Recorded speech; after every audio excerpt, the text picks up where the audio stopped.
Live. Barker reporting live. I'm going to tell you why local business profits have been chopped because of all this recent warm weather here in the Piedmont. Gaston County Police crack down on prostitution. I'm Lori Arrington, and I'll have the story. I'm Kurt Lee. Coming up on News 36, I'll have the story of the hearing on who gets custody of child abuse victim Travis Gammons. I'm Joey Klopp. The inside story. You're going to meet a very special group of young men, part of the Charlotte Hornets. This is News 36 with Tom Miller, Jesse Johnson, Steve Rowley's weather, and Jim Selania on sports. Good evening. Thanks for joining us. For most of us, it's been a beautiful break from winter doldrums. Others, however, see our warm spell taking a heavy toll. Now, the pictures from today's weather aren't quite what you'd imagine for February 3rd, but beneath the relaxing snapshots are some concerns for those who rely on winter for a living. Our top story tonight looks at these people, and our Dave Barker is live at one business affected by our unseasonable weather. Yeah, Tom and Jesse, a lot of concern out here, but obviously not as much as in those embittered cold states affected by the Alaskan Express. I don't know, maybe we can call this, what, the Carolina Cooker? And we are cooking here with firewood, and lots of it. Take a look at this wood pile I'm on right now. This took only 2 days to gather here. Normally it would take much longer than that. They've had a lot of time here to gather wood. Just not enough people buying it. It slowed us down some, but giving us an opportunity to catch up and build our supplies back up. I do a lot of business with senior citizens, and for their sake, I'm thankful for this, even though I think we're all going to pay for it. Lucille and Jake Curitan don't burn wood, but a lot of electricity. The warm weather, a financial blessing for this retired couple. Well, it makes it nice for people on fixed income because it's not that cold, and you don't have to have the heat as high, and then you can be out in the warm sunshine. It's slower than usual. Candy Boys usually juggles the logbooks and the phone at this repair service, but the phone is mostly silent this week. Service calls and business neither heating up or cooling off. Since the temperature's moderate, people are opening their windows, not calling for air conditioning or calling because their heater's not working. They're opening their windows, enjoying the days that we have right now. But of course there are those with business and bills far from their minds.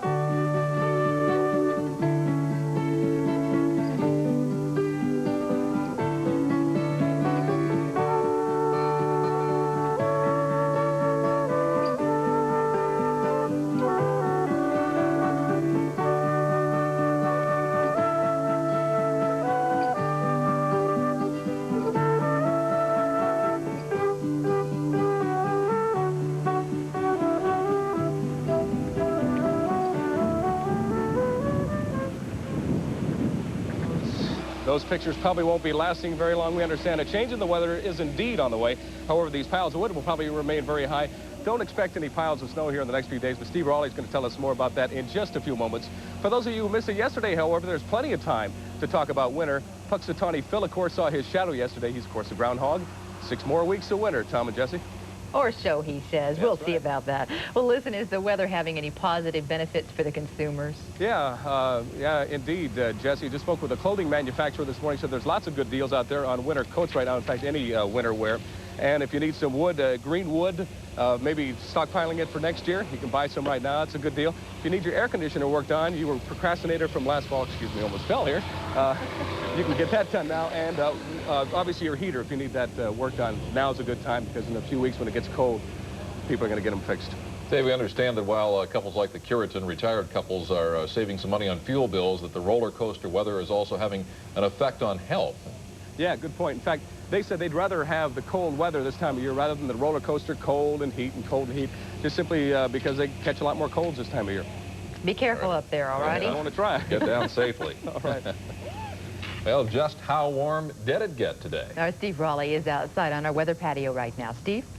Well, Jesse, Tom, I'll tell you what, it has gotten very warm today. In fact, record-setting all over the Carolinas.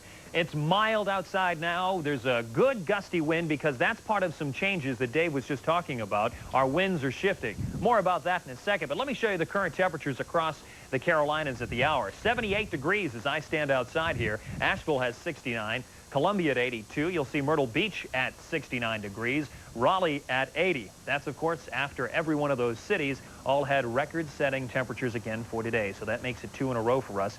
81 was the official high temperature for us here in Charlotte. Now, I talked about those changes. You know, we're not the only ones that are going to see changes or already have seen them. In fact, a good portion of the country, as you know, in the last couple of days have seen Arctic cold air. One of those places, Minneapolis. And right now, the KARE weatherman or meteorologist Dennis Felkin from the television station. Join us. Dennis, I won't take a lot of your time. I know how cold it is. What is it exactly up there right now? Well, Steve, I have an air temperature of 15 degrees below zero. Not much of a wind, but when it's this cold, it doesn't take much of a wind to put our wind chill right now in an unbelievable 50 degrees below zero. By the way, that 15 below is a record cold high temperature, and you've got record warm high temperatures. Boy, it's just hard to believe, Dennis. For folks like us down here in Charlotte, Arctic cold weather just doesn't come our way, as you know. What kind of inconveniences do you go through besides the obvious? Well, the obvious is that we haven't had this in about 4 years. We were 48, 45 degrees just 72 hours ago, so the problem we're going through right now is we haven't seen this in such a long time. But I'll tell you, this is a real hardy bunch up here. They take things a little slower. We go to more shopping malls. We take in more movies. And the way things are shaping up this weekend, Steve, it'll be a big deal when we hit zero. And by the way, that won't happen until Monday. Oh, my goodness. Well, what happens to folks? Now, are you, for that kind of, let me put it this way, for folks who are down here, is this kind of weather something that you can cope with, or is it something where everyone kind of falls apart? Oh, no, we have to cope with this. Otherwise, we wouldn't survive in this kind of climate. Most of the cars around here have little plugs where you just plug them in to keep your oil heater, your oil pan warm at night so you can start the car in the morning. The roads are scraped. You just make sure you take it real easy when you're coming to a light or turning in an intersection. You make sure you have, as I have, about 6 layers of clothing. Make sure you wear a hat because most of the heat from the body goes through the head. And you just prepare for it. But I'll tell you, from a personal note, you can have all the preparation in the world. Steve, this is still cold. Yeah, I bet. Dennis, to that note, we'll say thank you very much for joining us. And I know this is not a fun time to be doing outdoor weather in Minneapolis, that's for sure. With that, thanks again, Dennis. I appreciate it for joining us tonight. Hopefully it gave you at home a kind of an indication of the kind of weather that is going on across the country. Now, for us, it is not going to be that brutal or that extreme, but we do have some changes in store that you're going to be quite surprised at. We'll have that for you later. Jesse? Okay, thanks, Steve. Well, Charlotte police are trying to solve a rash of armed robberies which occurred overnight. In all, 11 businesses or individuals were hit, including 2 dry cleaners, both possibly by the same suspect. A Pizza Hut and a pizza delivery man were also targets. No one was injured in these incidents, but last night's activity is contributing to a growing robbery problem here in Charlotte. Police have established a task force to help fight it. Tonight, Gaston County Police have put one escort service out of business, and they're now targeting others. News 36 reporter Lori Arrington has more on efforts to drive prostitution out of Gastonia. An undercover investigation led police to this Gastonia apartment, apparently the front for a prostitution escort service. These 2 ads in a local newspaper alerted police suspicion. Police say the operator of both advertised services was 27-year-old Tracy Ann Camp. She faces misdemeanor charges. Neighbors say she's back home. Like many arrested in prostitution cases, she's out on bond. It's been like this for years. These things will crop up about every year or so. We'll have 2 or 3 advertised in the paper, and we'll attempt to close them down, and they'll stay out of business for a year, 6 months or so, something like that, and they'll be back in business. West Franklin Boulevard has long been a favorite hangout for street prostitutes in Gastonia. Nearby business owners and residents say the problem just won't go away. As long as you've got someone who's seeking to buy, you're going to have someone willing to sell. You've got a two-phase situation. You need to do something, a change of heart in those who are seeking such immoral activity and those who are willing to sell for such immoral activity. Roundups like this one last year haven't stopped prostitution, but police have targeted the alleged patrons. And street prostitution may be easier to spot than escort services. Police say this is just the beginning of the crackdown. They're now checking out other escort services in Gastonia that may also be fronts for prostitution. In Gaston County, Lori Arrington, News 36. An incident involving 50 cents and a gun has ended in the suspension of a West Charlotte high school student. Police tell News 36 a male and female student got into an argument over money during fifth period yesterday. Police say the female student pulled a starter pistol from a handbag that was handed to her by another student. Police say she cocked it and put it to the student's head. Well, the money was returned. Police say the student who brought the starter gun to school has been suspended. The father of child abuse victim Travis Gammons today went to court to try to gain custody of his 2-year-old son. Kurt Lee tells us tonight the case is being watched closely across the Piedmont. The first day of the custody hearing was completed behind closed doors with no decision. Last month, Michael Bryan Church was found guilty of burning his 17-month-old stepson, Travis Gammons, and sentenced to 10 years. Travis's natural father, Fred Gammons, wants custody. As soon as we get all this out of the way, we can start a normal life again. And it's been pretty hectic. Today's secret court battle was between Fred Gammons and social services. But Sandra Church, mother of Travis and brother Clint, plans to sue for custody later. What are you looking forward to with your children? To raise both of them, do the best that I can, to the best of my ability. But first, Church faces a March 2nd trial for failing to report Travis's injuries, which included a fractured skull. The Travis Gammons case has had a stunning impact here in Cleveland County. The reports of child abuse have jumped from 25 per month to more than 75 as the story has spread.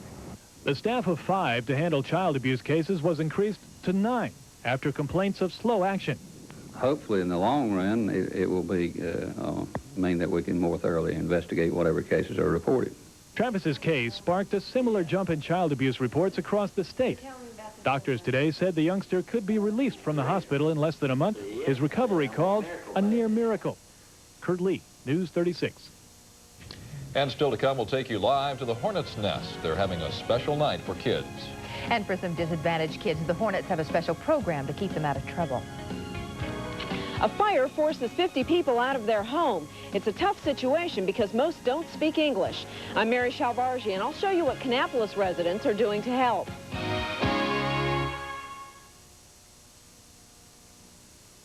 It's sizzling hot. It's the best pizza deal you can cut. A deal that isn't skimpy. This one has real meat to it. 6 meat toppings and a blend of cheeses.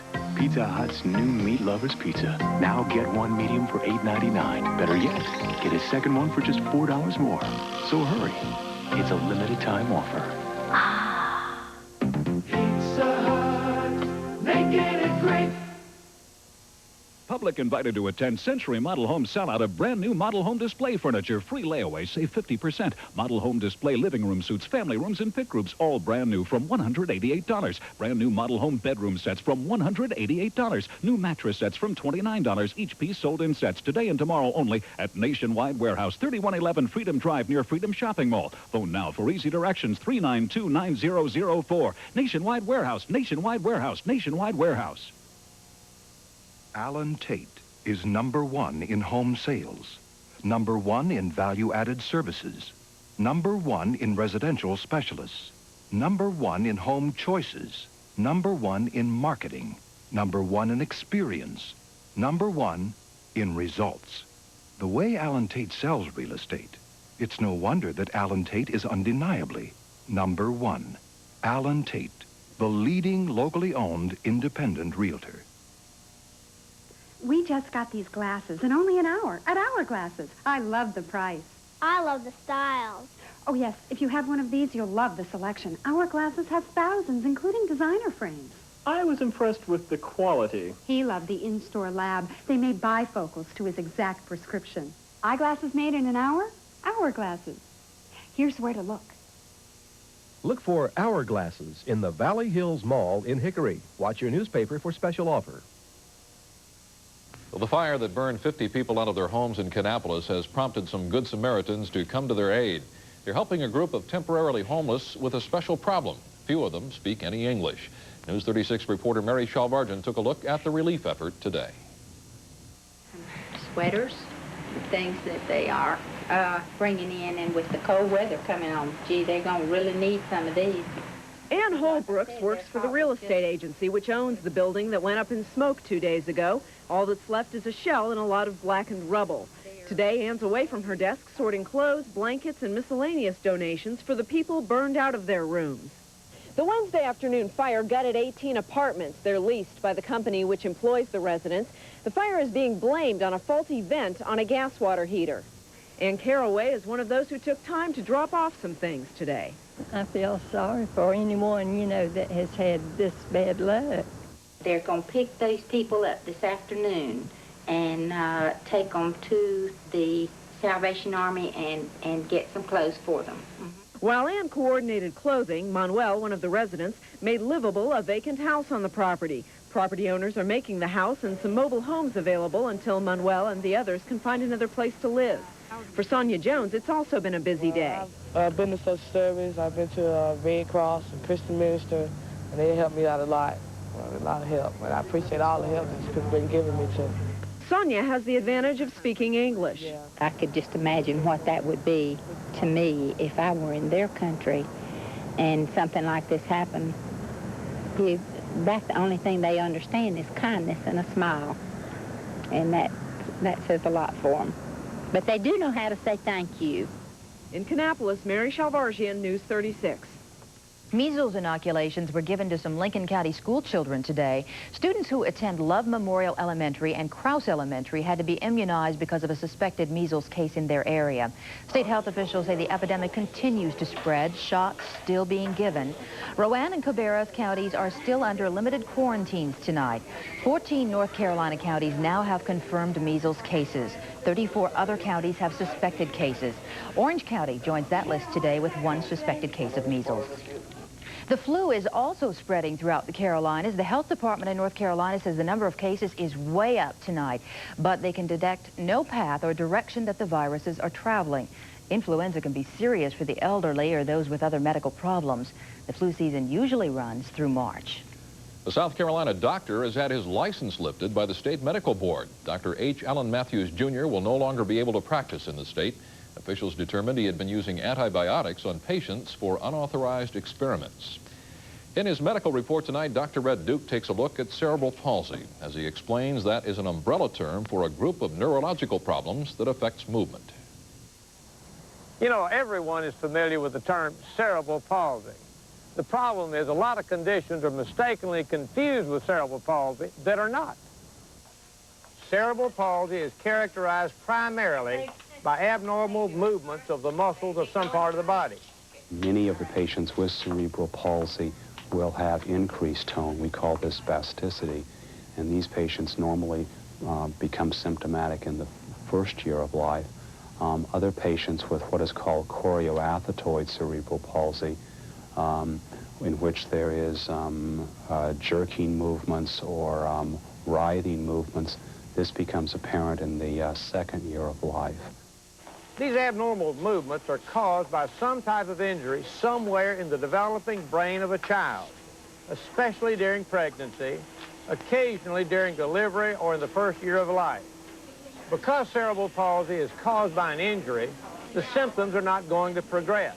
And with intense early physical therapy, things can get better. And don't ever assume that these youngsters don't have a lot of potential. Given the opportunity, some of these kids go a long way. This is just another good reason that pregnant women ought to get real good prenatal care during the pregnancy. Remember, most of the injuries that cause cerebral palsy occur during the pregnancy. I'm Dr. Red Duke. Dr. Red Duke's medical report brought to you by Presbyterian Hospital's Cancer Center. A violent overthrow has brought the end of 30 years of rule. More on that story in the World Today. Also, Jim Solania just ahead with sports. I'm Hannah Storm, live at the Coliseum, where tonight the Hornets are hoping to silence a sonic boom. That story coming up on sports. And I'm Steve Raleigh. In a few minutes, we'll have the forecast. And as you look at it tonight, here's the radar picture. There's showers on the way. We'll detail it for you shortly. And I just want to thank you for all you've done. That's why I'm at Presbyterian. To stay overtime and listen to me. Anyway, everything I needed was right here. But I'm not going to miss it. I mean, I'll miss you, but I won't, if you know what I mean. I know. We'll miss you, but we won't. Well, bye. Bye. See you around. Better not be around here. Got a different kind of face. different kind of smile. What makes Pearl different? From a thorough eye exam to the latest in lenses and brand name frames, nobody takes more care to make sure your glasses are right. Maybe that's why Pearl fits more faces with just the right frames than anyone else. A different kind of grace, the perfect frame for my face. Got a different kind of style. Drug Emporium, shop the sensible way, 'cause our prices are low and it's great to know that we keep them that way. Drug Emporium, the health and beauty aid specialist, stocking the largest selection at low, low, everyday prices for two good reasons: the brands you want and the prices you want. Drug Emporium, sensible way to shop. I just needed a fun little truck at a good price. Instead, I got a Ford Ranger, loaded with value and a factory discount over $1,300. All I really wanted was AM/FM cassette, sliding rear window, and two-tone paint. Instead, I got all that and more, plus free air conditioning. I would have settled for a pickup with a pretty good reputation. Instead, I got the best-selling compact pickup in America. Now get 4.9% Ranger financing or cash back at your Carolina Ford dealer. Now, I wouldn't settle for anything less. Well, as Jim Salaney and probably any basketball fan would say, it was a big night for basketball last night. Probably not good news for Duke fans, again. Not good news. Mike Krzyzewski says we're getting it together. We're getting closer. We're not quite there yet, and the Blue Devil fans are saying, "Win. We're waiting on you." The ACC race heated up last night in Atlanta as the Blue Devils were in town to take on Georgia Tech. Now, the Devils were having a tough time last night with Tommy Hammonds. Most teams do have trouble with this All-American. He takes it in for the slam and gets the foul as the Tech crowd erupts. Hammonds would go off again as he finished with 17 points, 8 rebounds. As always, All-American Danny Ferry was the man for Duke, hitting 22 second-half points to finish with 27, but it was not enough as the Yellow Jackets went on to win 81-76, and the Blue Devils have now lost 4 of their last 5, and Bobby Crimmins, was he just a little bit happy? All right, back home, we're going to talk about the Hornets. They play a very good team tonight at the Coliseum, the Seattle Supersonics, and our Hannah Storm is live right now with more on those Sonics. Hannah? Hi, Jim. Well, usually what you'll see behind me about this time of the night is some of the Hornets warming up. The reason that they're not warming up tonight is this is Polaroid picture night for kids, a great opportunity for all the little kids out here to get their pictures taken with their favorite Hornets. And it's caused a little bit of controversy, however, among the team because they're not having quite as much time to warm up for this tough game tonight. But we'll touch a little bit more on that later and also talk with some of the kids. You know, the Hornets know very well what a great team the Supersonics are. They know that Seattle is number 3 in the NBA in offense. They know they're right up there with the Lakers in the Pacific Division, only 2 games behind them. They know that they're a talented team that's added one of the top rebounders in the NBA, Michael Cage. But today at practice, nobody really knew what a Supersonic was. I don't know what a Supersonic is, but I know they're a good basketball team. Supersonic. So I've heard Supersonic, but I don't know exactly what it is. Supersonic. Plane, a train, you know, something that was up faster than the Roadrunner. Faster than a Roadrunner? You bet. Supersonic, as much as 5 times faster than the speed of sound. This team goes up and down the floor, at a very fast pace. Especially Dale Ellis, averaging 28 points per game. He will shoot and score from anywhere on the floor. You got to be, right in his jersey all night long. Then there's the X-Man, the ultimate 6th man, and super rookie, Derek McKee. Derek McKee has brought a lot of versatility to this team that is saving a lot of minutes for Xavier on his knees and whatnot. They're going to pose problems because they're so interchangeable. You got Derek McKee that probably plays every position on the front court, and same with Xavier. Supersonic. The Supersonics. Maybe not faster than the speed of sound, but fast enough. This team definitely is entitled to that name. Named, in fact, after a plane, Jim, that Boeing was building back in 1967 in Seattle. That plane, a Mach 6 transport, never got off the ground. Unfortunately for the rest of the NBA, the Supersonics did. All right, Hannah, we'll talk to you later about those kids taking those pictures. All right, Hugo attacking Hannah Storm. That's our lead story. All right, first of all, tonight, our play of the day comes from the NBA in the Cleveland-New York game last night. Take a look at this pass by Rod Strickland. Is that a piece of beauty? Oh, yeah, and Gerald Wilkins gets the one-hand slam. That's the play of the day. I love to see a great pass. Don't mind a good dunk or two, but I love it when a pass sets up that kind of a dunk. When we come back later on tonight in sports, we're going to have our part 5 of our NASCAR series, and this piece is on the Hardee's race team with Dale Jarrett, and we'll also return live to the Coliseum. Sounds like the old Sonics got the Hornets kind of psyched out there for a little bit. Hope Those Hornets love their camera time, don't they? Even Hugo. Well, a Friday Fantasy comes true for one local man. He'll share the fantasy with you just ahead. And in Washington, they are mad at Congress about those pay raises. And Jesse, we have got ourselves Mother Nature's revenge. Hey, as we head outside, you know how nice it is right now. Enjoy it. It's not going to last. Weather in 2 minutes. I eat sausage with onions with your president, and my wife is telling me get losky. So, I take a Clorets. Hello, my little babushka. Only Clorets has Actazole with chlorophyll. Gets rid of bad breath fast. I don't believe this. I have a piece of garlic bread with my dinner, and what happens? My dog won't even come near me. So, I take a Clorets. Hey, Ruffy. Only Clorets has Actazole with chlorophyll. Gets rid of bad breath fast. Snow, incredible snow. Our sight, huh? It's our first trip to America's premier ski resort. Hey, what do you think? Black, huh? Yeah. I can see you working the main lodge tonight there in the romantic glow of a roaring fire. Your danger takes its toll. And, Rev, 'tis the season for the flakes that don't melt. I shampoo every morning. Shampoo till spring with an ordinary shampoo. Won't work like this. You use Head & Shoulders. You don't have dandruff. Nothing gets by you, does it? Head & Shoulders, because you never get a second chance to make a first impression. Hi, good evening. Welcome to our first weather check. As we see things right now, we've got 78 degrees outside our studios here. Winds are out of the southwest at 16. It's a little gusty right now. It's kind of a foreshadowing of things to come. We've had our winds out of the south, but they're coming out of our north here shortly. Satellite pictures we look at it for this evening, you'll notice a lot of cloudiness all across the Piedmont and Carolinas.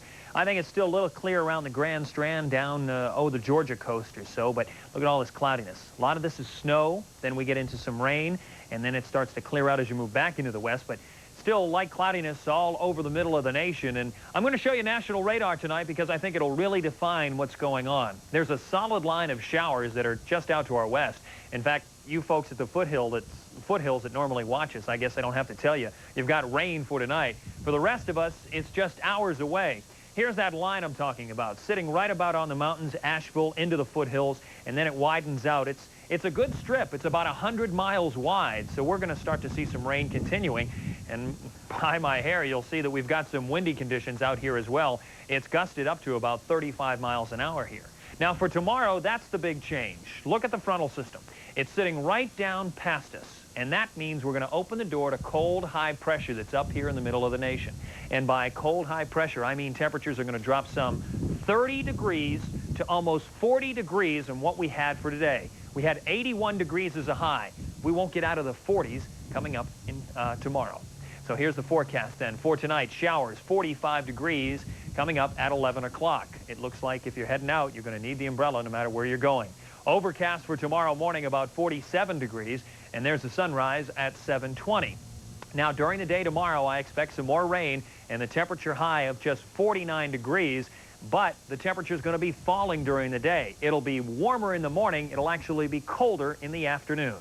Here's the rating then for tomorrow. With that kind of forecast, it's not looking good. In fact, I'm going to pin it right down to the bottom. The good part in all of this is, of course, the rain, because the farmers need it and a lot of other folks need it as well. However, it is not going to make for a very pleasant weekend if you had any plans. So we'll give it a Raleigh's rating of a 2. Lowest rating in a long time. Yeah. Oh, Thanks, I did want to add, sorry, I just want to add that coming up in a few minutes, we'll have that extended outlook that's going to be very, very cold for us. Alrighty. Okay. We'll see you then. Well, you can count on a rise in temperatures when the fans are talking about their Hornets.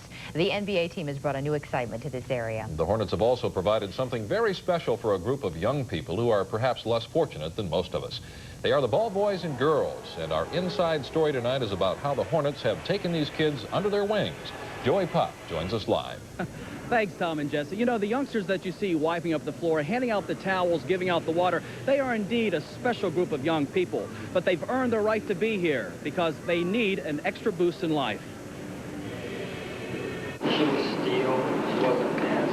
Johnny Joy is coming around. The 7th grader at Alexander Junior High is listening, participating, and learning to learn just a little bit harder.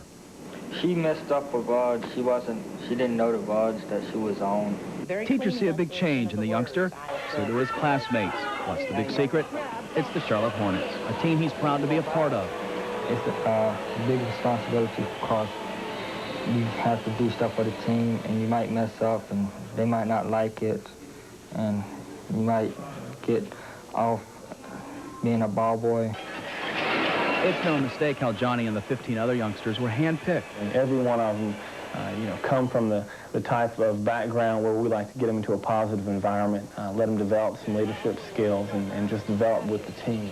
No, I mean, just help rebound. Oh. No, don't worry about it. The responsibilities are many, including folding the uniforms, giving out a towel in the nick of time, and making sure Rex, Muggsy, and Kelly get what they need most during a timeout. Give me a towel. Johnny takes the job seriously. You give the Hornets the spirit that they need to go out there and play the ball game.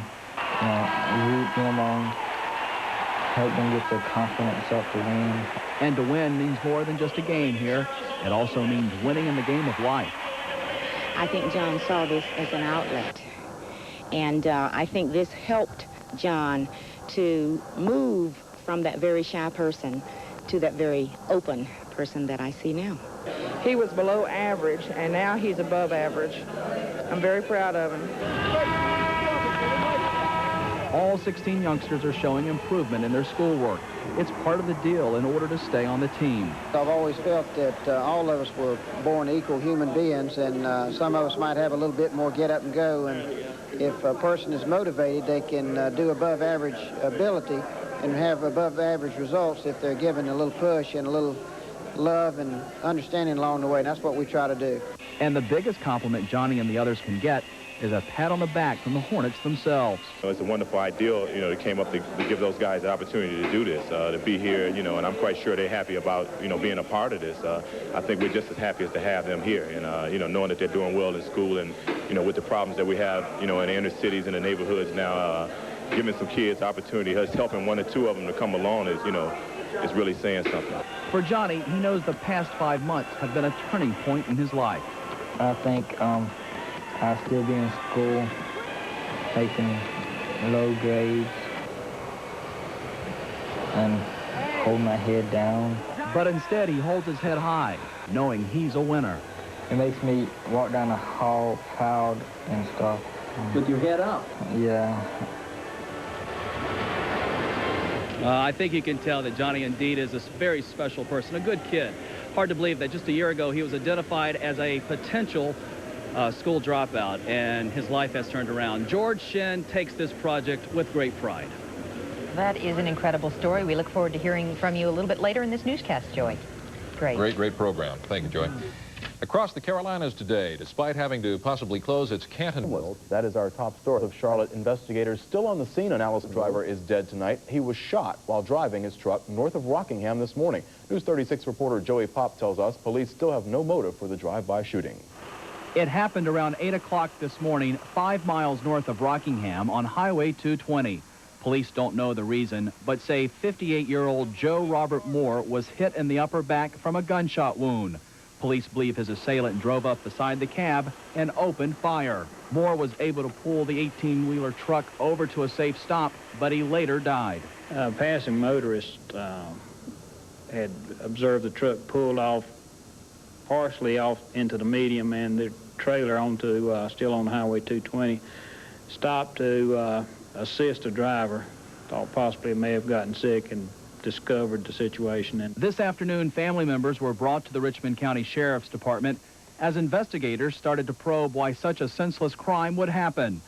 In the town of Rockingham, the news was disturbing to residents. Just after I moved here, they started those convenience store robberies, and now this, it's just, I guess the crime is just leaving the city and coming out to the country. The investigation continues here at the Sheriff's Department. Tonight, no motive, no suspect. Joey Pop, News 36. And trouble in prison this Sunday. A prison guard at Raleigh's Triangle Correction Center is... That's tonight's Inside Story. And police are searching today for whoever left a trucker shot to death near Rockingham. This is Dave Barker at the University of South Carolina. Shock, the big reaction this morning following the death of Coach Joe Morrison. We'll have reaction from students and quarterback Todd Ellis coming up. A man accused of murder has a past, but violence isn't part of it. I'm Mary Shalvarzian. I'll take a look. I'm Glenn Counts in Charlotte. A new name, a new image. But if things really improved here at the old Alamo, I'll have that story. This is News 36. Last night, the footage on the television of the blood stains on Joe's tractor and seeing it sitting beside the road, it was... Sorry.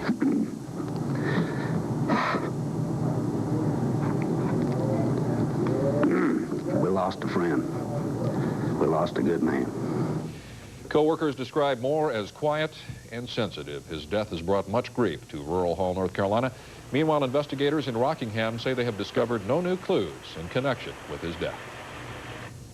Well, the man accused of killing a UNCC student is over by a man running away from police. Officer Robert Hall, a severe injury that Dr. Red Duke explains can be treated quite well with modern medicine. Also, public teachers in Charlotte get some help from other teachers. Mecklenburg County commissioners go on record today in support of teachers. I'm Beatrice Thompson, and we'll have that story. I'm Joey Pop. Why would a college senior want to go into public school teaching? We'll take a look into that question. Thanks to those backing state pay raises for teachers. But, as Beatrice Thompson tells us... Helping hand to the Charlotte-Mecklenburg schools. Today, several Davidson educators pledged to volunteer their extra time on Tuesday. They'll fill in for public school teachers when they demonstrate in Raleigh for more money. The professors will probably teach school in the North Mecklenburg area if needed. They say they want to show their support for fellow colleagues. Teaching is important to Giving college seniors who want to enter the profession some second thoughts. But as News 36 reporter Joey Pop found out today, at least 2 aspiring teachers see a bright future. Because he does make us laugh at some of the characters, doesn't he? Davidson College senior Kristen Calloway wants to teach others as soon as she graduates. She can't think of a better profession than to be a teacher. It's a choice I had to make, I think, between doing something that I really loved and doing something to make a little more money. I think it's a drawback, but it didn't deter me. Calloway believes her future colleagues are fighting for her and the teachers yet to enter the profession, making sure that top quality educators remain in the school systems. Now, the same goes for UNCC senior Wayne Hayes. At age 38, he's quit his management job and gone back to be certified. Despite a $6,000 pay cut, he anxiously awaits becoming a full-time teacher. And I think that one of these days, again, the teacher is going to be the professional that is highly thought of in the community, and the pay raises and the pay scale is going to show that. Both Hayes and Calloway say they're not entering the profession for the money, but for the love of the job. As far as other students wanting to become teachers, Calloway's professor sees more young people aspiring to do the same. They are hoping that salary increases are part of the new priorities, both at state levels and at national levels. So that's what we're seeing. So we're still seeing students line up in numbers. Well, line up is an interesting word. I don't know if they're lining up in numbers that can't be accommodated at this point, but we are seeing a lot of interest in teacher ed. Teachers that have been in the profession feel if teacher pay isn't increased, the once respected profession will diminish. For Calloway, she believes her career will receive the pay respect it deserves. I'm an optimist, and I keep hoping that things will get better. Joey Pop, News 36. A local architect. 4 teachers have asked for a personal leave day. Now, it's undetermined if all 1704 are ready to go to Raleigh or if some of them need to take that time off. What about substitutes? Do we have that number of substitutes available? Substitutes are becoming available. As of today, the very latest, 250 more substitutes joined the ranks that will be working February the 14th. That takes the total over 1,000. And at this point in time, school administration feels very comfortable that classrooms will have proper instruction next Tuesday. All right, Joey, thank you. As he reported, we'll have that follow-up report tonight at 11.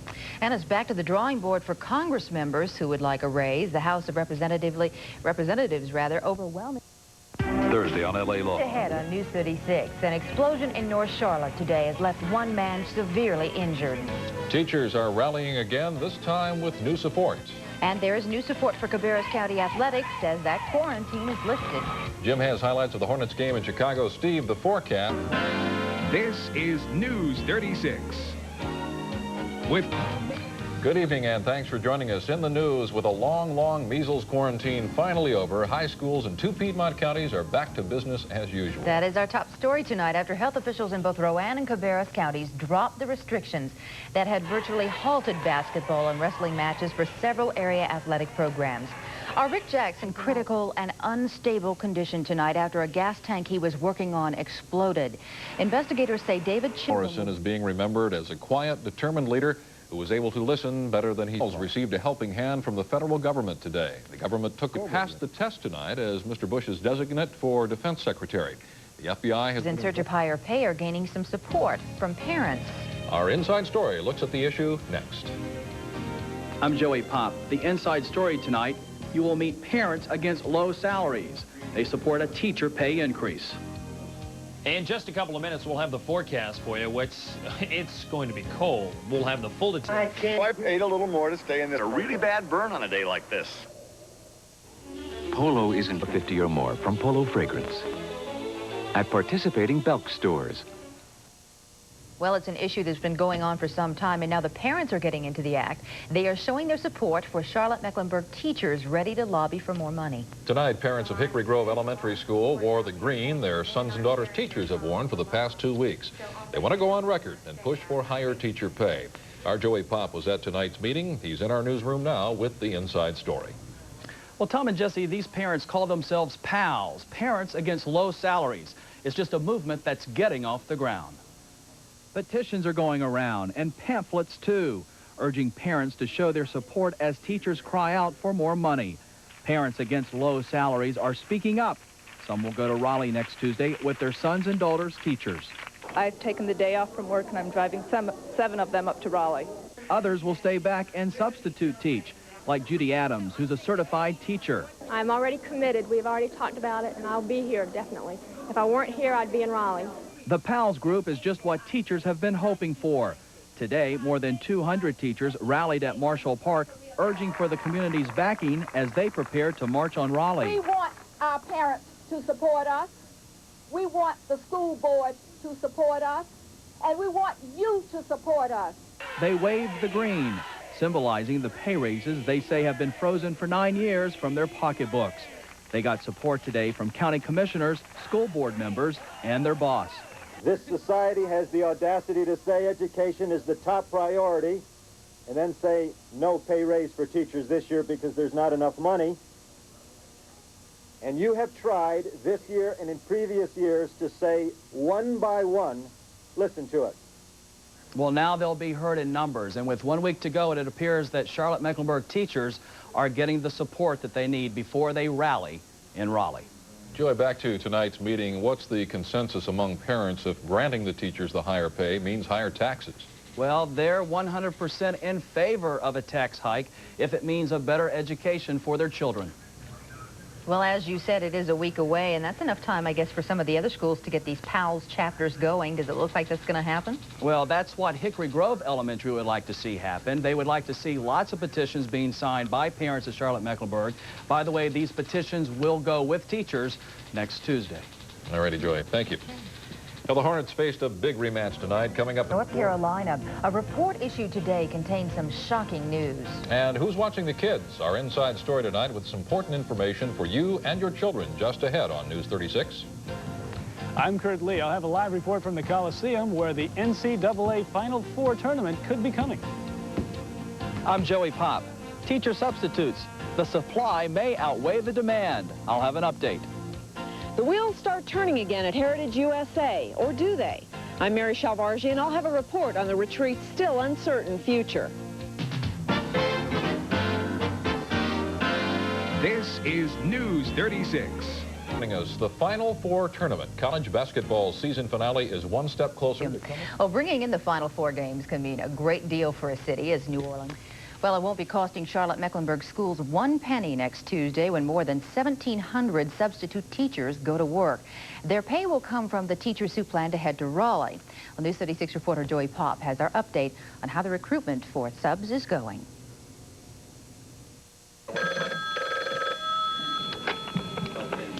Substitute teaching, this is Lynn. Lynn Clifford of the Charlotte-Mecklenburg Substitute Office can't recall when her phone's been so busy. Do you have a grade level preference as far as going out on the 14th? People want to know if they qualify to substitute teach for next week. Now, there are not enough regular substitutes to fill in for the 1,700 teachers who want to take the day off from class.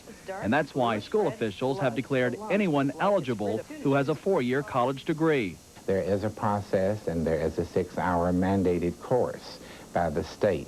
But at this particular time, because of this emergency situation, we are eliminating that process and giving emergency clearance. The subs will be paid $35 or $52 if certified. The money will come from the teacher going to Raleigh.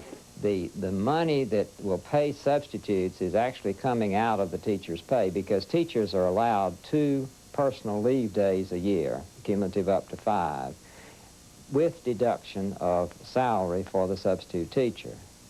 So the money actually comes from the teacher's salary.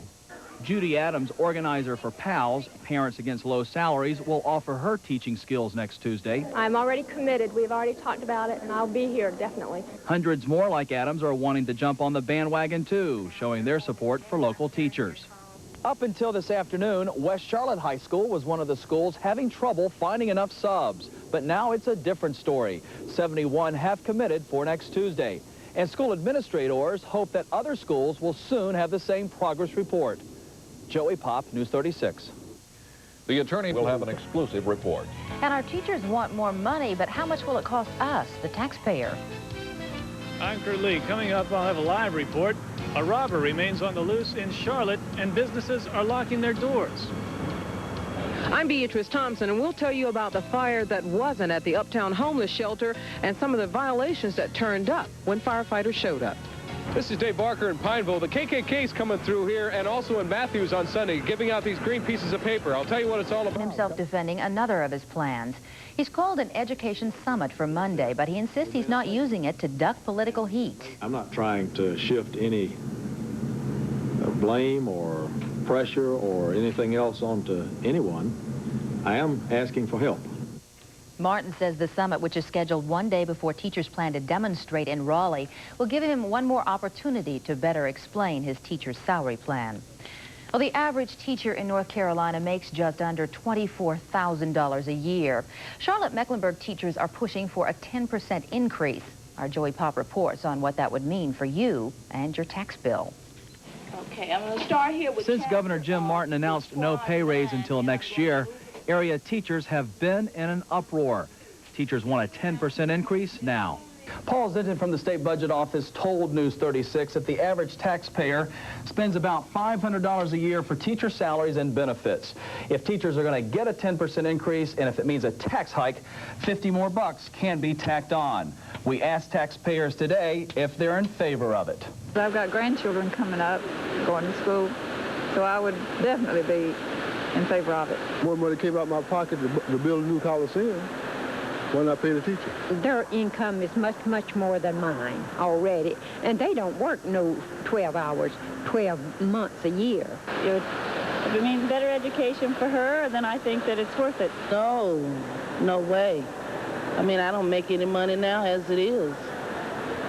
And then them taking more just create more problems. I believe that it's a good investment. I guess I think it'd be a very good idea because I feel like the teachers are underpaid now. If it meant $50 more a year out of your pocketbook, would you want it? Sure, I think my kids are worth that. In our informal poll, we found 1 out of 5 people are against the tax hike. The majority wants to see teachers paid more, regardless of additional taxes. Joey Pop, News 36. Well, just ahead, over. The search intensifies for a suspect accused of kidnapping a South Carolina girl last week and a North Carolina driver involved in a spectacular crash at Daytona. It's all next on News 36. Leaky water. From the heart of the Carolinas, this is News 36 with Rick Jackson, Larry Sprinkles weather, and Hannah Storm on sports.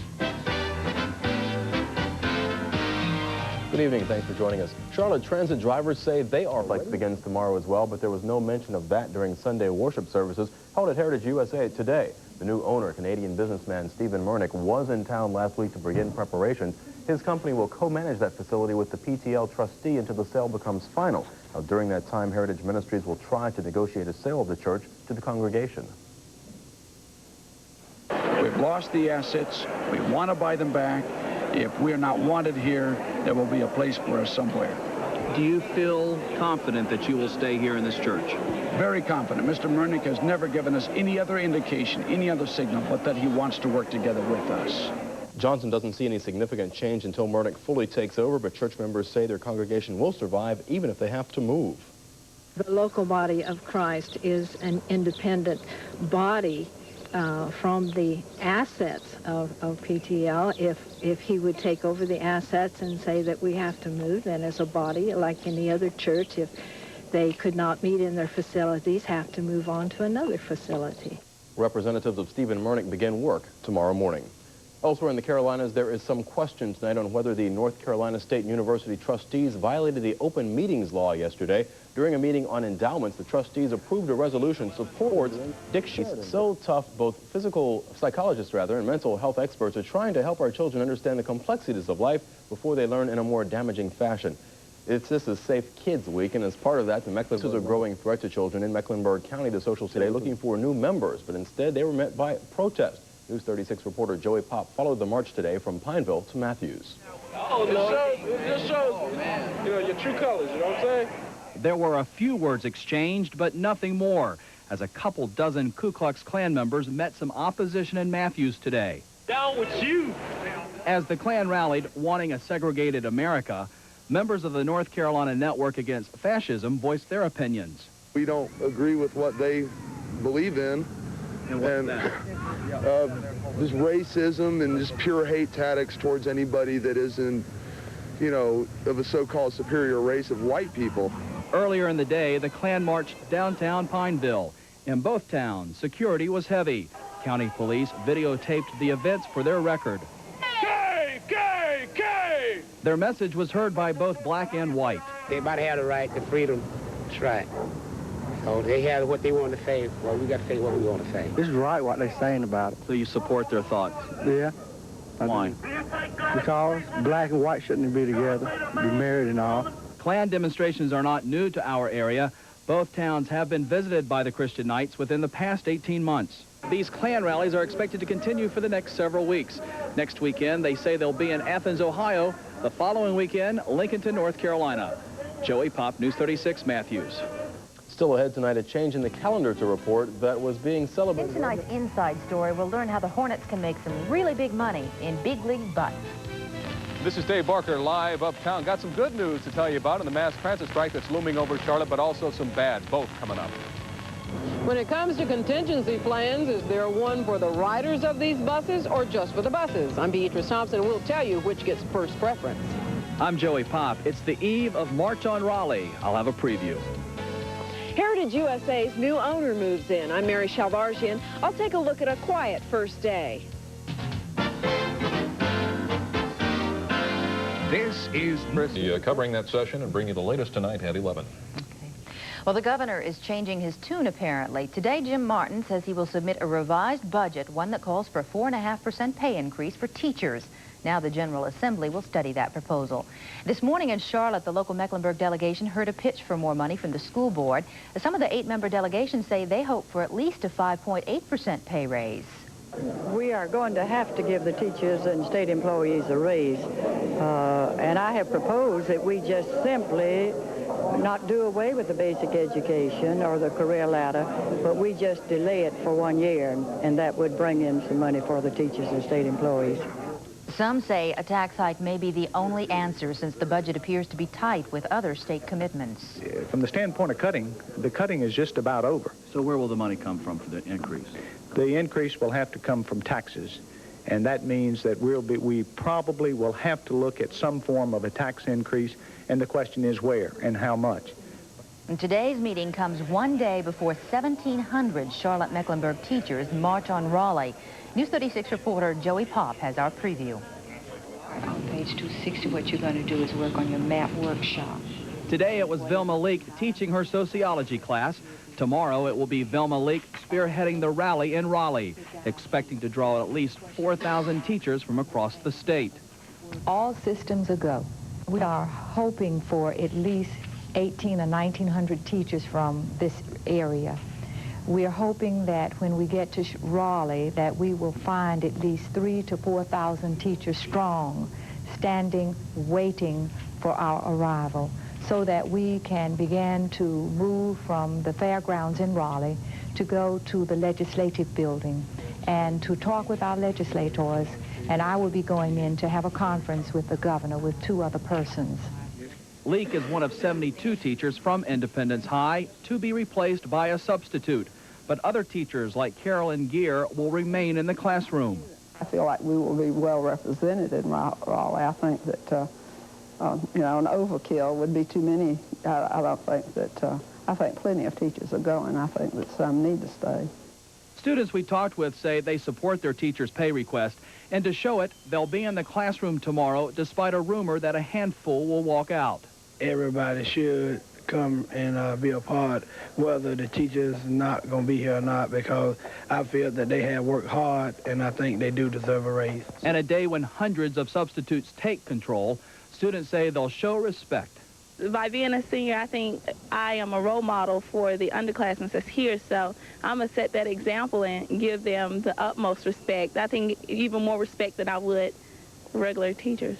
The Charlotte-Mecklenburg teachers leave around 7 a.m. tomorrow from the Metrolina Fairgrounds. The bus caravan returns early evening. Joey Pop, News 36. Religious scandals are producing money problems for TV ministers. Evangelist Jimmy Swaggart, who has... Right in the middle. We'll have a live report from the track. And from York County, investigators are looking for the cause of that cave-in that killed 2 workers. I'm Kurt Lee. Coming up next, a live report, a breakthrough in the talks to avoid a transit strike in Charlotte.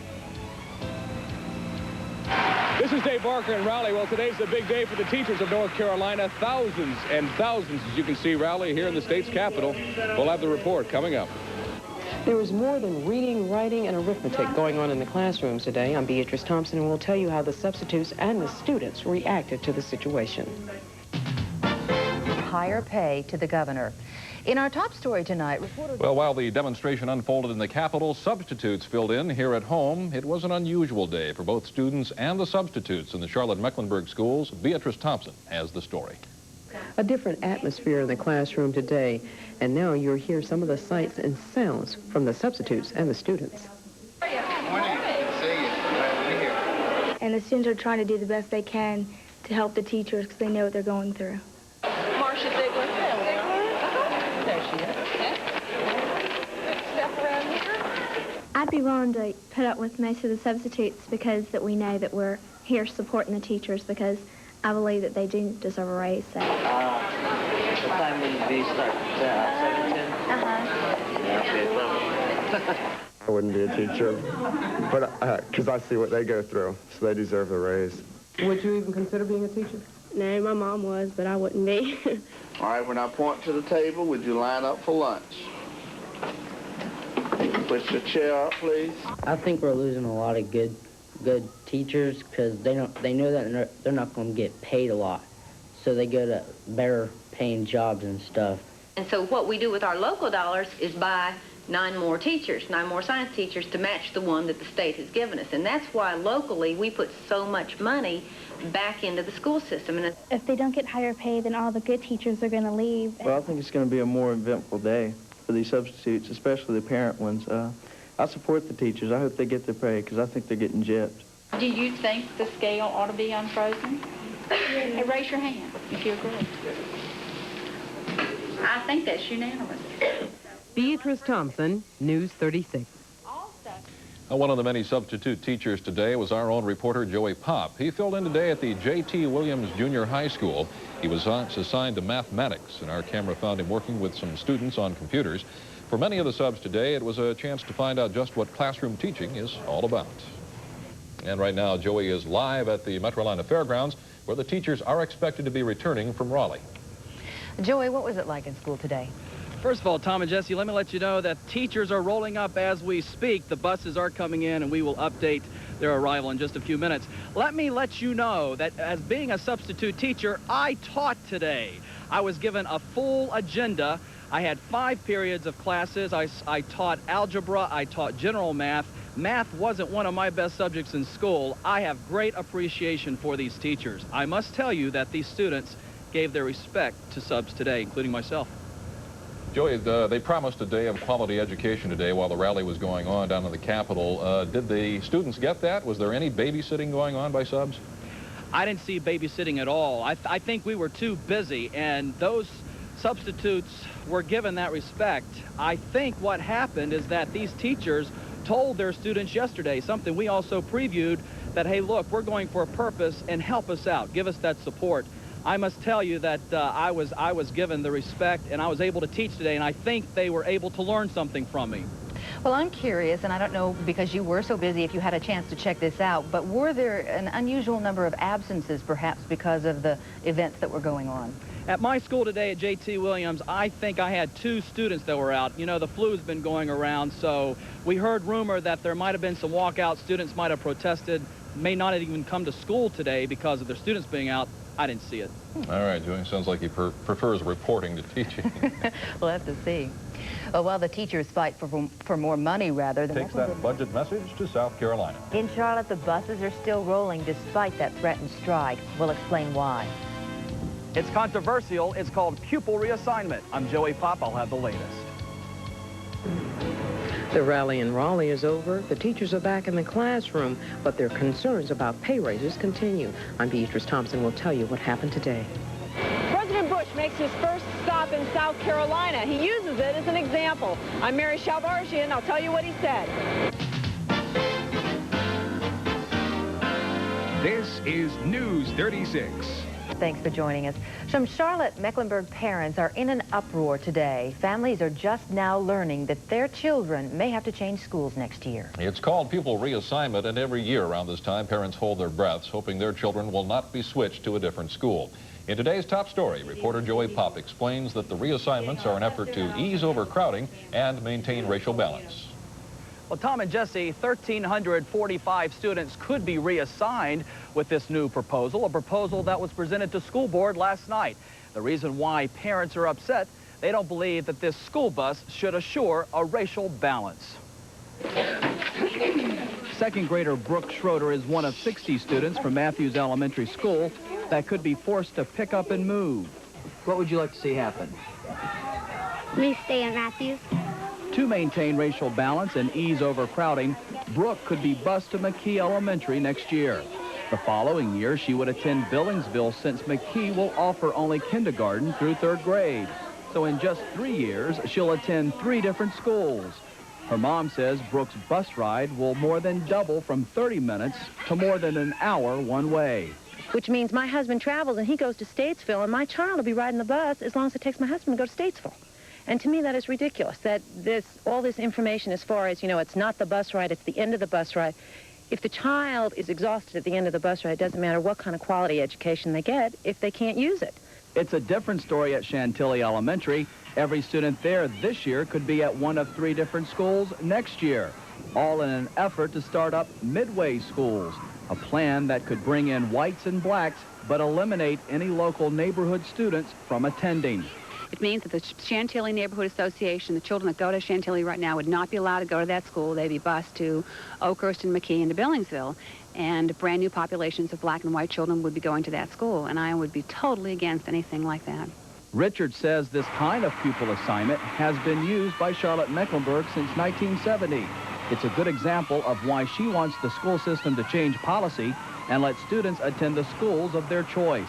Alternatives are being studied. I feel very good about the administration is looking at choices of schools, but I think that's even more reason for us not to go ahead with the present pupil assignment plan for this next year, because the busing and the pupil assignment plan as is not tied into any educational value.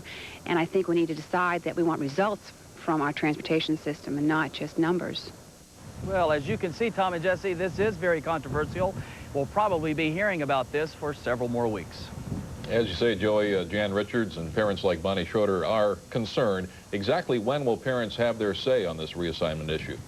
As we understand, there will be a public hearing where parents will be able to speak up. That will be in a couple of weeks, February the 28th.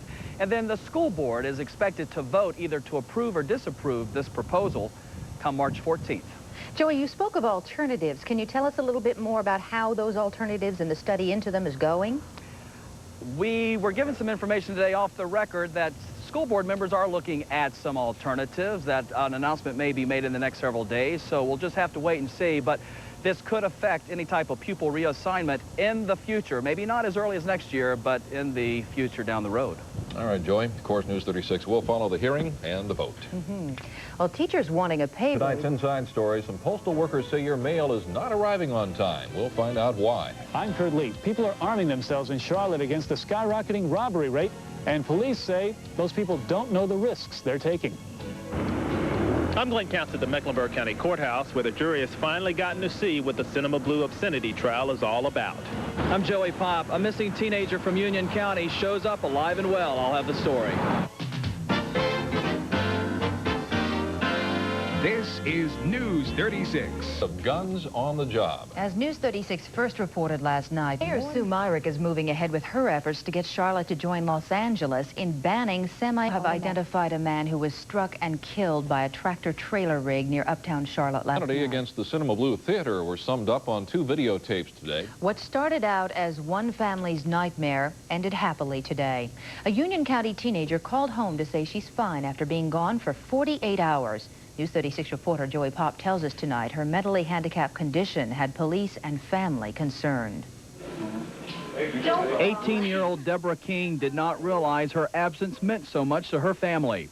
You just, you know, people say they understand, but, you know, it's hard. It really is until you've gone through it. You don't sleep. You don't really function at all. You're just like a day. I'm just glad she's back. When Deborah heard police were looking for her, she quickly called home from this East Independence phone booth. Now, hours earlier, this was the scene at Deborah's home. Just worried to death. On Tuesday, Deborah's vocational class took a field trip to Central Piedmont Community College. After lunch, she and a group of girls walked around the campus where they met 3 guys. The girl that was talking to me, she just said they talked funny. She said you couldn't hardly understand what they were saying, and said they weren't white, they weren't black, they were dark skinned. And were she they said, on campus? She said that each one had a bag. I figured like a duffel bag. After the brief meeting, Deborah and her friends went back with the rest of their class, but then Deborah left, not to be seen or heard from until this afternoon. Her mind is not right. She's got the body of an 18-year-old, which her mind is capable of a 12 or a 13-year-old. And she's easily persuaded to go and do things with other people. Police say reports of missing teens and runaways get filed every day. But this case was different since it appeared foul play might have been involved. There was a concern as to who she may have left with, who she may be in the company with. The company that she's with now, will you be questioning that company? We're going to question everybody that we can question to find out exactly what happened here. Police determined this afternoon no charges will be filed, with the young men apparently responsible for coaxing Deborah into meeting with them the last 2 days. But they say this is just one more example of a missing teenager frightening parents and keeping police very busy. Joey Pop, News 36. Experts at the power company as they finish repairing the mess from yesterday. We'll learn why these high schoolers are knee-deep in cement this weekend. Hannah Storm will show us the exciting day in Daytona with a superstitious winter, and we'll go to a birthday party for a special sort of man. Stay with us. News 36 is next. From the heart of the Carolinas, this is News 36 with Rick Jackson, Larry Sprinkles weather, and Hannah Storm on sports. Good evening. Thanks for joining us. The first winter storm of the year, apparently a stubborn one, refusing to release its grip on the area, even though the bad weather is mostly behind us. That is our top story tonight, the continuing problem of power outages. All right, Doug, let's see if we can get some juice. Another for power, communities like Smithfield in eastern North Carolina melted. In this case, we here at WPCQ find ourselves the subject of trouble. Huge chunks of ice dropped from the transmission tower onto our building and nearby parking lot. No damage estimates yet available, but several very expensive satellite dishes were heavily damaged. 9 cars suffering broken windshields and body damage. Inside, water has been pouring through the cracks left in the roof by ice chunks that fell more than 1,000 feet from the top of the transmission tower. Elsewhere around the Carolinas, new evidence suggests a Georgia man accused of plan. And for youngsters, tomorrow's school changes, celebrated in style today. Gaston County's Hope Falls, 100 years old. News 36 reporter Joey Pop shows us why this native son steals the hearts of everybody who knows him. He was born the same year the Eiffel Tower went up, 1889. So 100 years later, what better way to celebrate the life of Hope Falls than with his church, family, and friends? You made it, didn't you? I made it. I told you you did that. Yes, you did. I knew you would. And I believe you're going to make it to 110. 100 years ago, doctors did not give him much of a chance to live. That's why his mother named him Hope. A century later, he's healthy, knows not to overeat, has a good head of hair, and walks 2 miles a day. Medicine will kill you. Too much.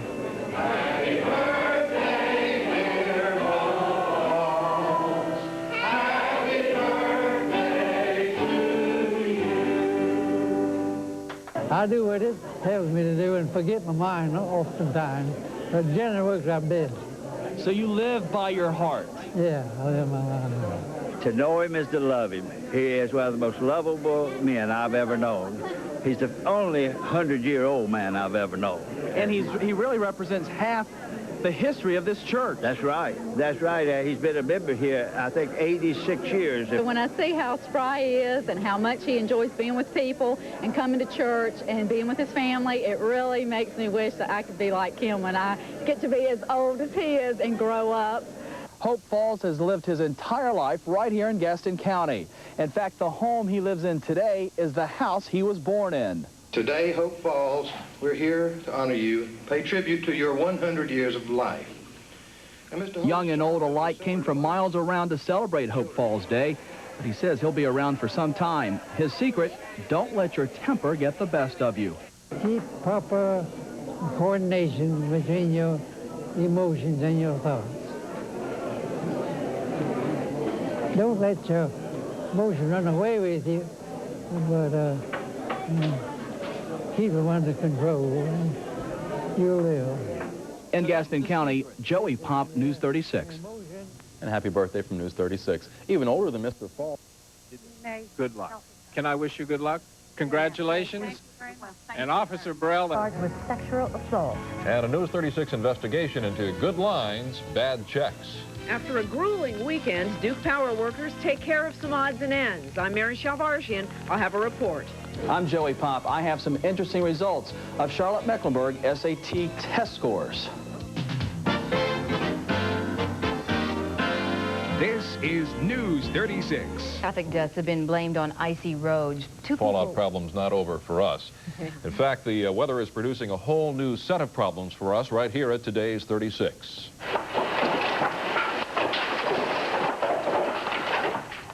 That is the sound of ice falling from our WPCQ tower. Chunks up to 4 feet long have rained down for most of the day, causing massive damage to news cars, satellite dishes, two-way communication equipment, microwave gear, and the building itself. All non-essential personnel here were evacuated early this morning. Damage from the ice is extensive and could cost hundreds of thousands of dollars to repair. A number of local school districts either delayed classes today or canceled them altogether. Iredell County kids were among those who stayed home. Their schools were quiet, and so were their buses. This was not at all upsetting to at least some of the district's 10,000 students. We don't have school. We don't have to put up with Be open on time for classes tomorrow morning. Some disturbing news for parents. High school students in the Carolinas rank dead last in SAT or Scholastic Aptitude Test scores. The SAT is required for college entrance. North Carolina ranks 49th, South Carolina 50th. News 36 reporter Joey Pop tells us what's being done to help improve our student scores. Last September, Charlotte Mecklenburg SAT scores showed on the average white students scored 211 points higher than black students. Today, a more detailed analysis shows students from 9 of the 10 high schools scored higher if their parents either graduated from high school or attended college. There is information to show that in our community, black students tend to have parents with lower educational levels. They also tend to come from households with lower income levels, and that has an impact on test scores also. The analysis also shows boys test better than girls, and students overall test higher if they take complex courses. Since 1980, Charlotte Mecklenburg test scores have improved. but still the school system ranks 30 points below the national average.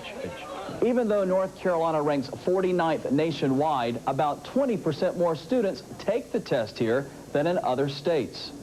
Also compared to the national scene, 10% more blacks in North Carolina take the test than blacks in other states. But overall, school officials are calling for room for improvement.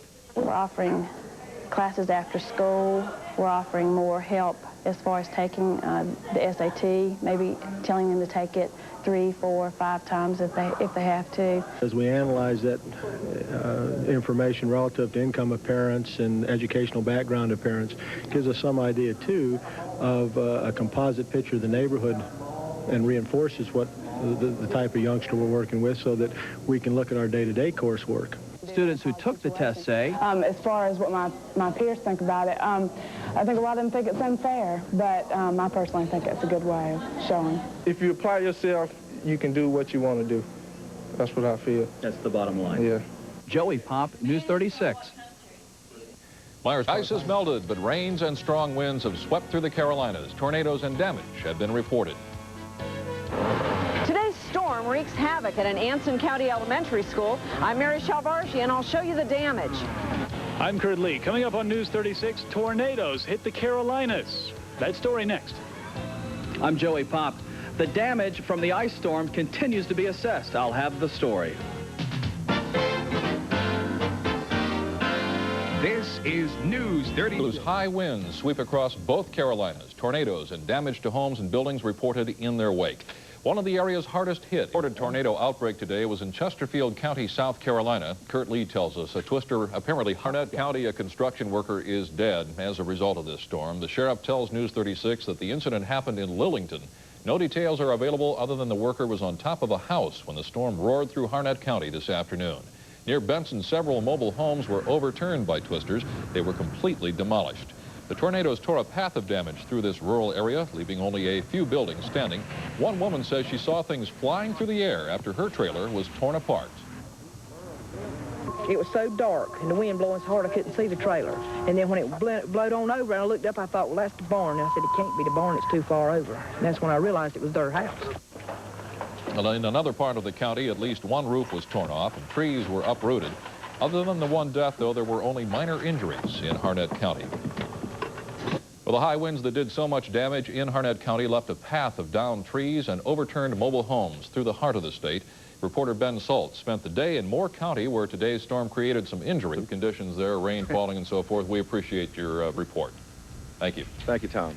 We're going to be taking a look now at the current conditions, what lies ahead. Steve Rod of rain. If you live in Mecklenburg County, you do not need to be worried about flooding.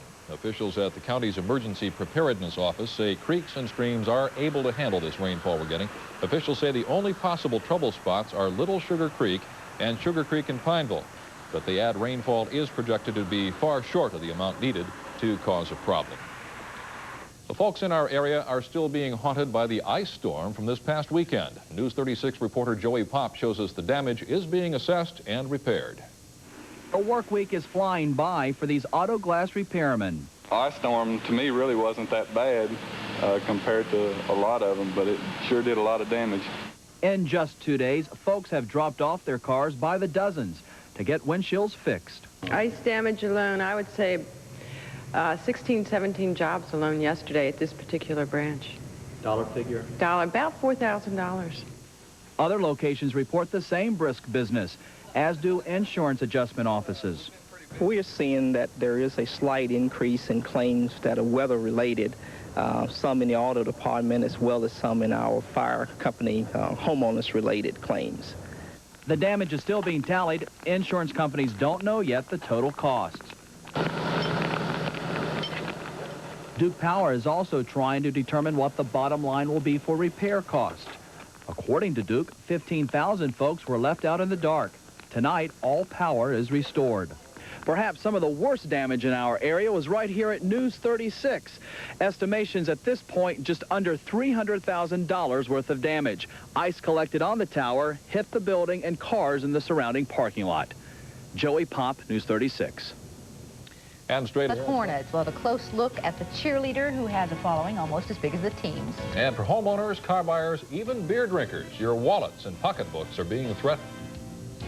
Got an extension to that, Tom. If you're trying to get a home loan in the North Carolina area, you could get a shock here over the next year. This is Dave Barker. I'll have that story, and the top story coming up. I'm Joey Pop. When buying a new car, does paying interest concern you? I'll tell you why it should. Anson County residents regroup after yesterday's storm. I'm Mary Shalvarzian. I'll take a look at the cleanup efforts. This is News 36.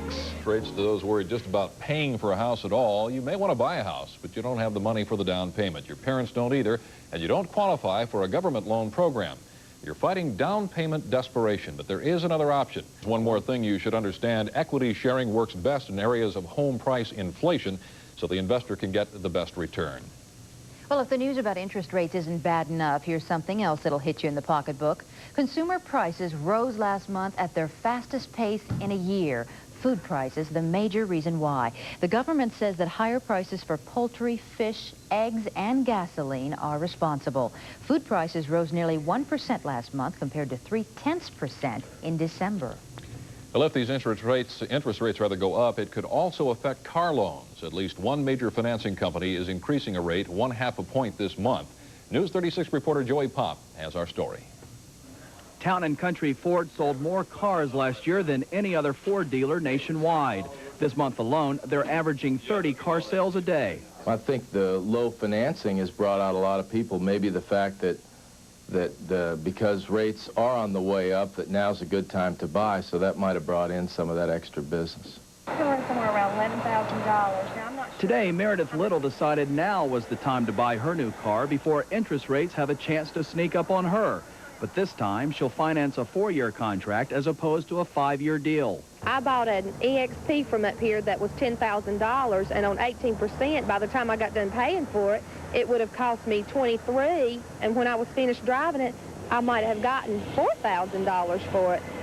So, no, it's not worth what you pay. Little says she paid $4,000 in interest last time. We recommend that the consumer finance for 48 months. That's a much better deal for the customer, and frankly, for us, it keeps them in the market also. They're able to trade more often. Basically how it works is, let's say, for Rick Wells is another buyer wanting to pay low interest. He's willing to put up 11% for a used truck. Well, I want to get my payments down, you know, virtually where I can afford them. And what the figure I have in mind, I'm sure 3 years will bring it to that. And if you did 3 years, that would mean less interest as well. Right. The bottom line, if interest goes up, folks we talked with today say they'd rather put more money down and finance less to keep from paying more interest. Joey Pop. Oh, to keep on falling. Roads are getting very slippery, and we'll have the latest school closings. And I'm Steve Raleigh. This snow is going to continue. We'll tell you how much it's going to be by tomorrow coming up. This is Dave Barker reporting live on the Brookshire Freeway. Things outside, folks, crummy and getting worse. I'll have live top story coming up in just a few minutes. I'm Joey Pop. It was a great day to get out and enjoy the white stuff. I'll show you some of the folks who did just that. This is News. Winter weather has descended on the Piedmont, bringing school closings and snowball fights and some slippery roads. And rush hour is well underway. The storm is definitely making things dangerous. The weather. Right. Not driving. Harbor man Steve Raleigh, he has been busy, of course, keeping track of today's snowfall. And all right, sir. Well, the snow is coming down probably the heaviest in western North Carolina. As Steve told us, nearly 6 inches of snow has fallen in some areas, and it's not yet over. Mike Lane joins us live now. There. Well, Mecklenburg school kids attended classes today, but were lined up and running this morning. Administrators kept a close eye on conditions, which did not deteriorate so badly this afternoon. Now, there's no decision for tomorrow. The schools in Iredell County, Lincoln and Gaston counties, and more. Finding time to get out and enjoy the snow in spite of all this. News 36 reporter Joey Pop went out to Iredell County, where he joined in the fun. Here in Mooresville, the first real snowfall of '89 found folks of all ages having a ball. That's unfair.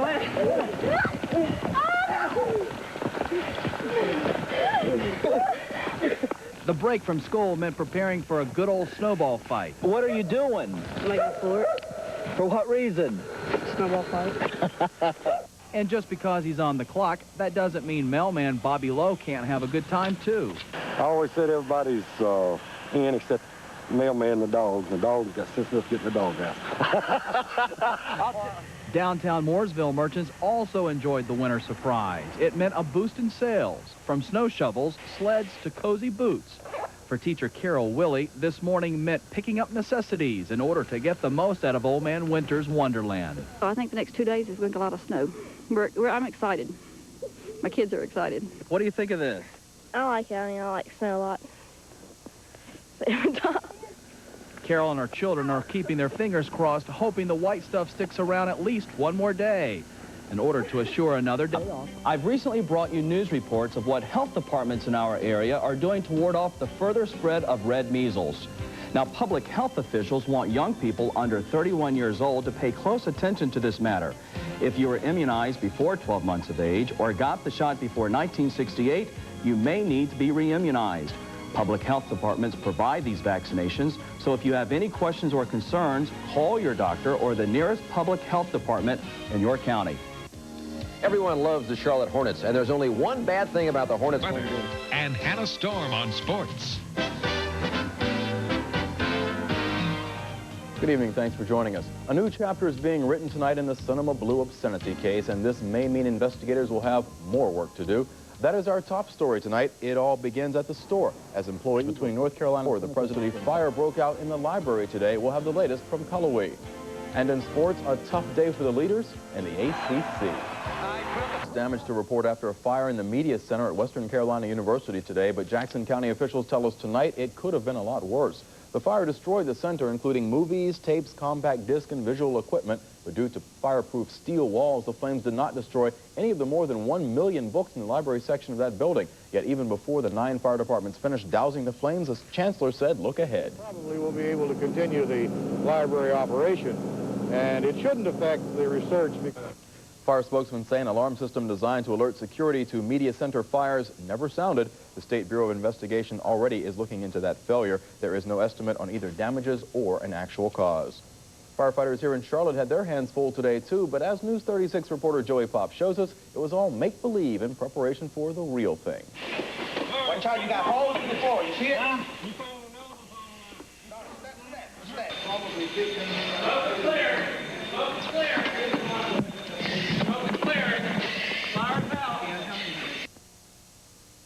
Injured due to the fire and explosion, and everyone else was evacuated, so we've had 4 victims to encounter.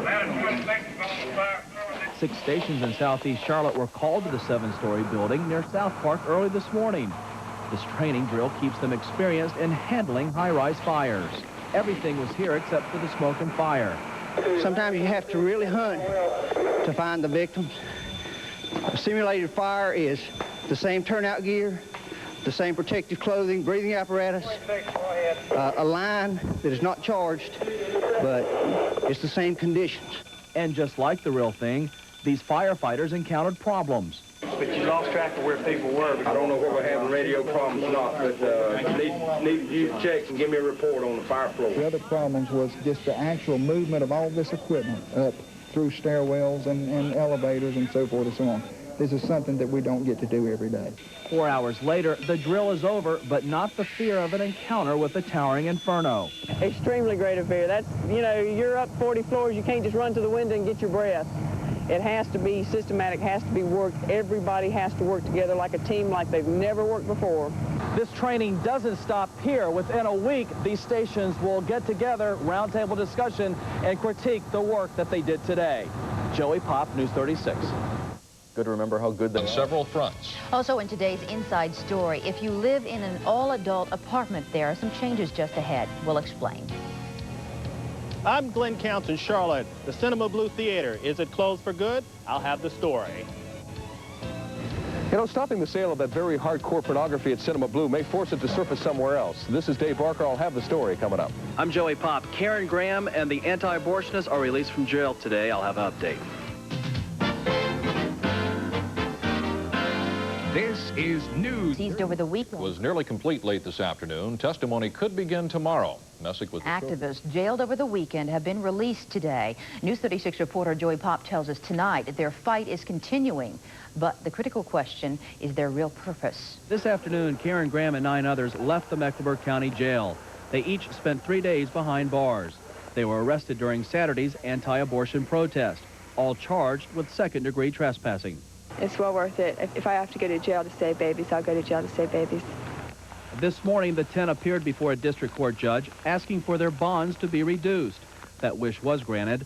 Graham's bond, the highest, was set from $500 to $200. These folks felt were set high for the sole purpose of trying to deter them from ever going and protesting in front of an abortion clinic again or ever attempting a rescue operation. And the week of March 20th, the anti-abortionists are expected to be back in district court.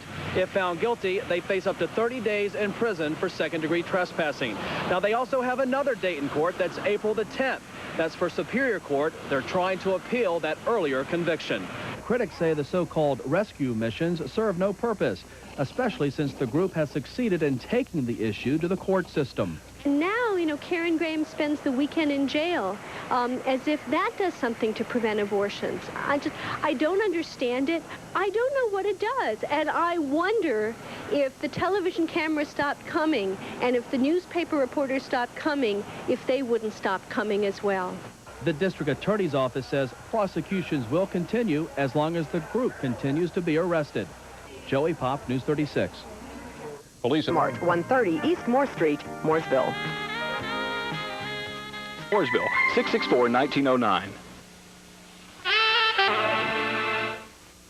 Nobody depends more on her shoes than today's woman on the go. And nobody understands that better than Connie.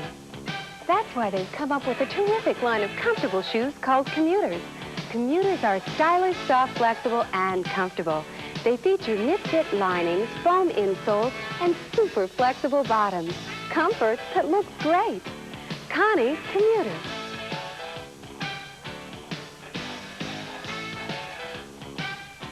Mass arrest today. One more group charged with entering the country illegally. And the mother of a Carolina man charged with serial murders talks with us. She can't understand her son's dilemma. I'm Glenn Counts in Morganton, where a family that had been ripped apart is now finally back together. I'll have their story. What factors are considered when there's a custody battle over a child? I'm Beatrice Thompson, and we'll tell you what happens. I'm Joey Pop. I'll tell you why the FBI believes there's such an increase in bank robberies. This is... Well, the final tough decision in these custody cases falls to the judges, granted in a trial stemming from the abuse of 17-month-old Travis Gammons last August. The trial was to have begun today. Illegal aliens arrested in Charlotte yesterday have just arrived in Port Isabella, Texas. They spent the last 24 hours suspects so far, including those picked up here in Charlotte. Well, here at home, police have raided what they call a neighborhood drug house near uptown Charlotte. 10 people were arrested at an apartment on Billingsley Road. Police seized $8,000 in cash, $5,600 worth of cocaine, as well as a handgun. Bonds for the suspects range to over $100,000. Well, an alarming statistic this evening, bank robberies in North Carolina are up almost 200% from last year. News 36 reporter Joey Pop tells us what law enforcement authorities think is behind this dramatic increase. Yesterday alone, there were 5 bank robberies in the Tar Heel state. That brings the total to 43 for 1989.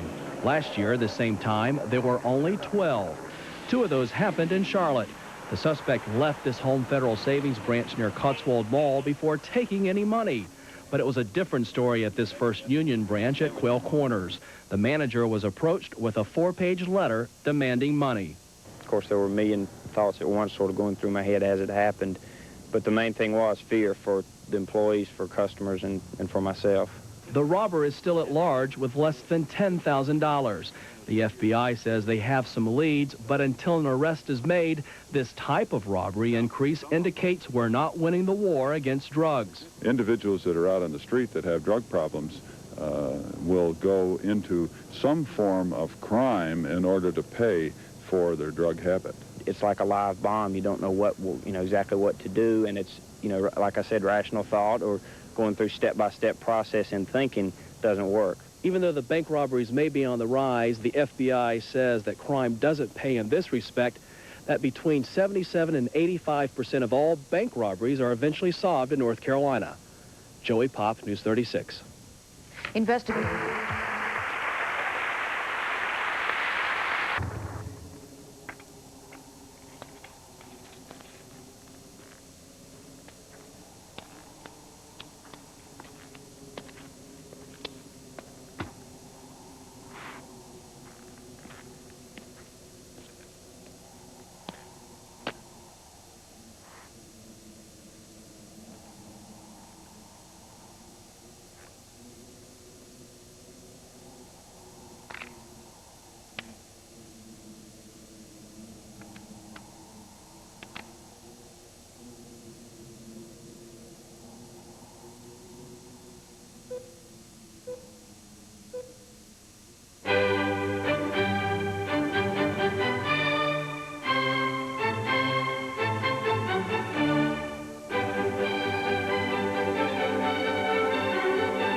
In a few hours, the same thing will be happening.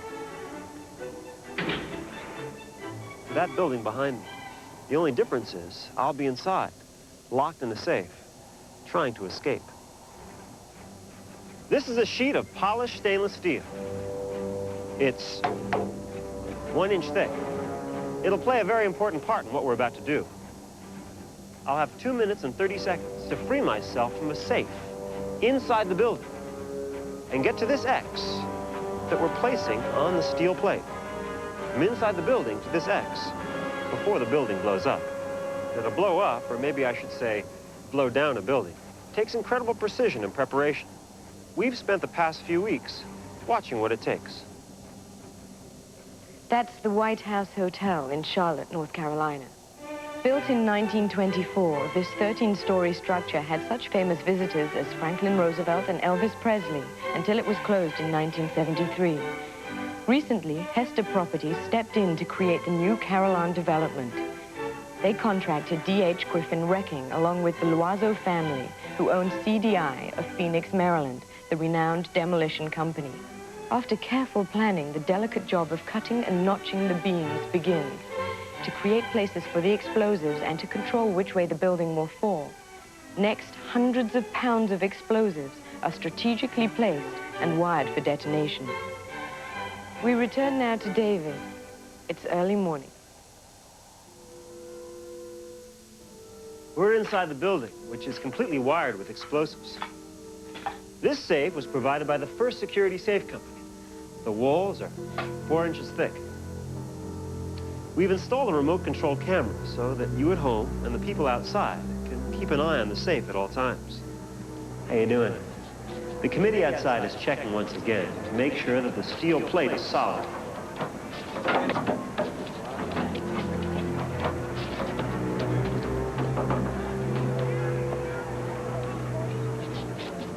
And that the X is in place.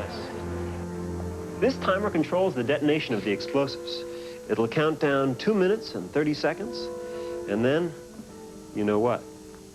These officers are here to ensure that everything is on the up and up. Gentlemen, you examined the safe? Yes, we have. And you searched me thoroughly? Yes, we did. Thank you very much. Just keep in mind that our television audience and our live audience are seeing the exact same thing. You at home will see what the people are seeing right here. We'll simultaneously show our remote control